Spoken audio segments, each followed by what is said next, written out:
When FX said that they wanted to make a version of the movie, but that they wanted to do it basically without any of the characters from the movie. So the question really was, we want to make a Coen Brothers movie, are you up to it? So how is that movie made? What's the structure of it? And on a larger basis, like, how do you make a Coen Brothers movie?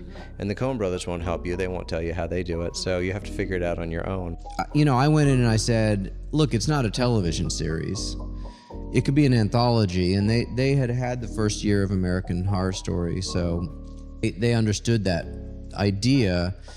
And what I said was, why is the movie called Fargo? It takes place in Minnesota, right? Except that the word Fargo is so evocative of a place, this sort of hinterland, frozen tundra.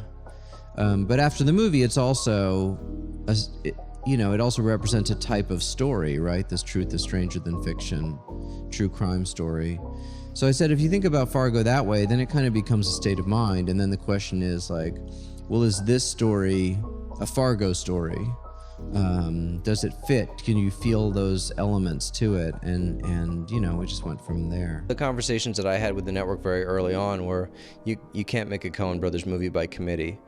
For better or worse, it has to be a sort of singular voice, which is why I've written all 10 of the episodes, and FX picked us up straight to series in I knew in February that I was going, and I knew that I couldn't shoot until November at least. So, and it was such a specific voice, that Coen thing, that I thought I had the time to do it. But I did hire 4 writers in the room to help me break all the episodes, because I do think it's really valuable, not just to motivate you, but also to bounce ideas around and all that. So, and then I just, I went off and wrote after we broke them all. It's what I liked about that first year was, you watch for the first 3 hours and you go, oh, okay, I see, it's not connected to the movie at all. And then in the 4th hour, we find the money that was buried in the movie. And there's something to that delayed connection that feels like a reward on some level. Like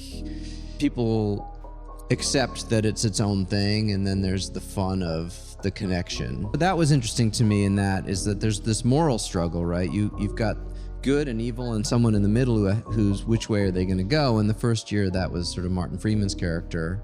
And then the second year, I thought, well, we can't just do that again. So, Ed and Peggy became both sides of that. It was a relationship story. He wants to do the right thing and she wants to do the wrong thing. And then in the third year, there was sort of a sleight of hand, because I think you thought, okay, well, Ewan McGregor with the mustache versus Ewan McGregor without the mustache. The parole officer and his girlfriend, they're the Ed and Peggy of this year. And then, about halfway through the season, without spoiling anything, it switches and you realize, no, actually, it's the rich brother who's the one that we're following, So, and that, that's the challenge of the show, right? Is that there's a paradigm to it of what the kind of story that it is.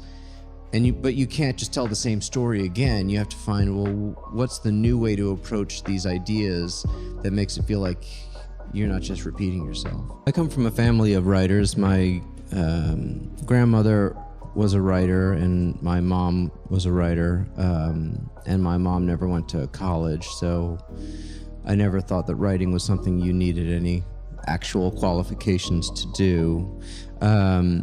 So I just thought that it was an identity that you sort of called yourself a writer, and then eventually, if you worked hard enough, you would be a writer. And the act of writing has to be what inspires you to write. There's no muse. It's like the TV it's a machine. You got to keep it moving. You got to feed it, and the scripts are due when they're due, and it's not like you have a grace period. And so, if you go, when am I going to write? And somebody tells you have between 4 and 6 today, that's when you write, and it's got to be good. I remember the MGM executives coming to take me to lunch in the early days of the writer's room, and they said, what can you tell us about season 2? And I said, well, we're going to make 3 fake Ronald Reagan movies, and there's a UFO. And they said, no, really, what can you tell us about season 2? So, I kind of know that I'm doing it right when I'm scaring some people.